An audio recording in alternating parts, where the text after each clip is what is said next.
Donc, on a vu comment faire le tableau de signes de l'expression analytique A de x.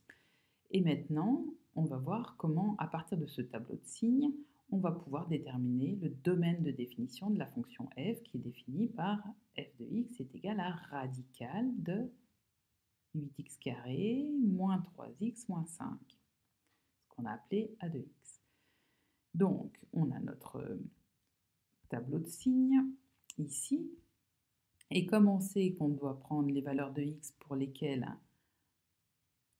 8x carré moins 3x moins 5 est supérieur ou égal à 0, eh bien, on prend les valeurs de x là-dedans pour lesquelles, dans le tableau de signes, on a un plus ou un 0. Donc, de moins l'infini à moins 5 huitièmes, on a un plus. Donc, on peut prendre tous ces réels A là. Pour x égale à moins 5 huitièmes, cette expression vaut 0. Donc, on peut prendre moins 5 huitièmes. On prend tous les réels qui sont inférieurs ou égal à moins 5 huitièmes. Ça correspond ici, si je regarde ces valeurs de x, le a de x, par exemple, si x est égal à moins 1, j'ai a de x qui est égal à 6, a de x est bien positif. Et donc, c'est pour ça que, comme je peux prendre toutes les abscisses qui correspondent à ces points-là jusqu'à celui-là, c'est pour ça que j'ai bien mon x qui va de moins l'infini à moins 5 huitièmes. Pour x qui est strictement plus grand que moins 5 huitièmes et strictement plus petit que 1, pour ces x-là, mon a de x est strictement négatif, donc je n'ai pas le droit de prendre ces valeurs de x. Et voilà, donc ça, tu l'avais déjà bien compris. Et donc ici, tu n'as pas le droit de prendre les réels x qui sont strictement compris entre moins 5 huitièmes et 1, puisque cette expression est strictement négative.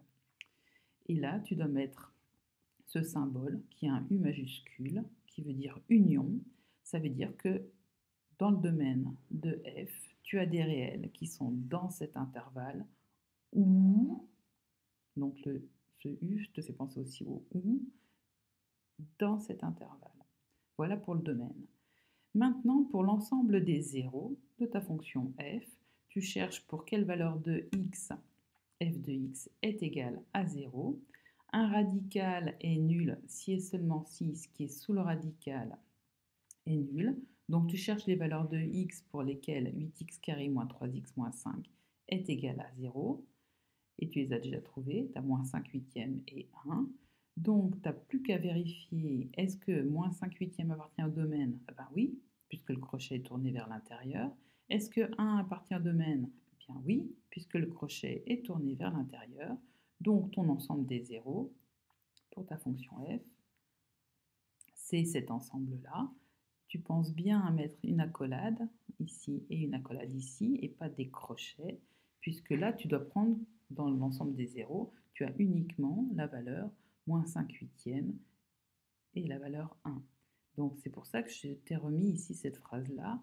Il faut toujours penser à vérifier que les zéros que tu trouves sont dans ton domaine de définition, parce que tu verras qu'il y a des fois où ce ne sera pas le cas. Donc pense-y à chaque fois pour ne pas écrire des bêtises.